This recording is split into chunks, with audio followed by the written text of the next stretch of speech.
धमतरी के उदंती सीता नदी अभयारण्य के रिसगांव एवं इंदागांव रेंज में फर्नीचर बिल से शासन को लाखों रुपए का चूना लगाया जा रहा है। बता दें, नगरी के एक फर्नीचर मार्ट में सीता नदी और नगरी रेंज के द्वारा कार्रवाई की गई, जिसमें इस बात का खुलासा हुआ।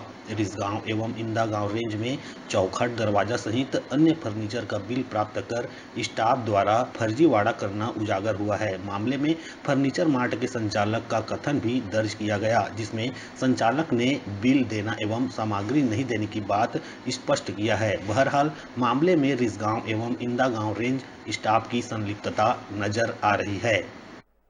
रिसगांव रेंज का बिल मेरे पास प्रस्तुत हुआ था। 1,27,000 के आसपास का बिल था।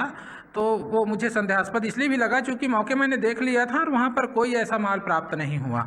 ऐसी स्थिति में अमन फर्नीचर मार्ट का छापा मारना या उसको देखना जरूरी हो गया। इसके लिए मैं सहयोग मांगा। श्री जितेंद्र साहू जी जो नगरी सब डिवीज़न है उनके डीएफओ साहब ने भी कोऑपरेट किया, श्री जाधव साहब ने कोऑपरेट किया और हमारे सीता नदी स्टाफ पूरे ऐसे करके उसने शांतिपूर्ण ढंग से कार्रवाई किए हैं।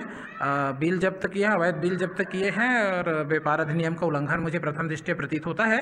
उस पर आगे की कार्रवाई चूँकि उनका क्षेत्राधिकार है सब डिवीज़न नगरी का, तो वो आगे करेंगे।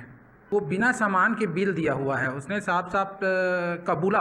जब फर्नीचर मार्ट में गए तो मुझे बिल ही मैं दे पाया हूँ।